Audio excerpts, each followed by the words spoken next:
So great win over the Rapids. How are you feeling? Relieved in a tight game like that. Obviously, it was tighter than it ever should have been, to be honest, we have to admit. But yeah, to still come out on top and get 4 points, yeah, it's pleasing, especially playing at home against Worcester. It's obviously it's a game you look forward to in the calendar, shall we say, and to come out on top, yeah, we're pleased.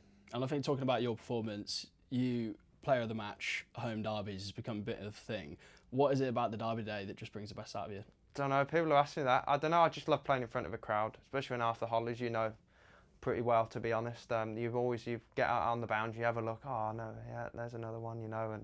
And I don't know. Just the big games against Worcester. I love those. The big moments, shall we say? And yeah, Derby Day. It's always the first thing you look for in the calendar. And looking more specifically at your performance, career best figures for you tonight, 4 for 19 off your 4 overs. You came on under the pump a little bit. I think we were 30 odd for 0 off 3. Yeah.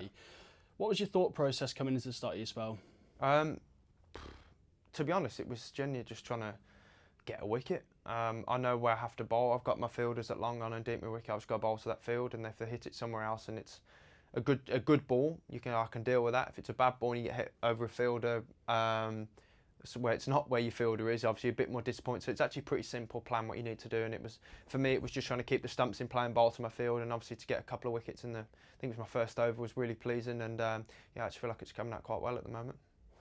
And in terms of your reading of the pitch, obviously we went in with 4 frontline spinners, and I think after the first few overs it became quite evident that spin was going to be really important, whereas Worcester only went in with 1. So what was your thought process? Sorry, what was your thoughts on the pitch at the start of the game? It was a belter, to be honest. It was a really good wicket. 130 didn't really do it justice. I thought it was a brilliant wicket. It's the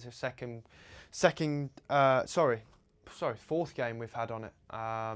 But for us, we know the wickets are good here at Edgbaston, and yeah, 130 didn't really do it justice. I thought the spinners bowled beautifully. I thought Linner's got some really crucial wickets. Briggsy, you know exactly what you're going to get with Briggsy. Like, we call him the GOAT in our dressing room, to be honest. And yeah, you know exactly what you're going to get. And he's someone I lean on very heavily with the ball. I just always like to try and speak to about him, what he thinks about his bowling. And obviously we're quite different bowlers, but we have still quite a similar way of bowling. So for us, it's just trying to use each other as much as we can. And lastly, just looking at the win on a whole with the rest of the block, obviously it's really important. We love beating Worcester in the derby, but how important is this win with the grand scheme of things, with how we played to finish this block on a win? Yeah, no, we needed that win, if we're being honest. There's games of cricket which we've come second on, which on another day we come out on top on, but tonight, obviously, to get the 4 points, it doesn't show how the performance was on the table. Obviously, it should have been an easier win, shall we say, but a win's a win. 4 points on the table, and for us, we just got to keep on winning. We needed that win, and to come out on top in it is, like I said, it's really pleasing. And obviously, we got a little T20 break now, shall we say, but we'll know for the next block what we'll be raring to go.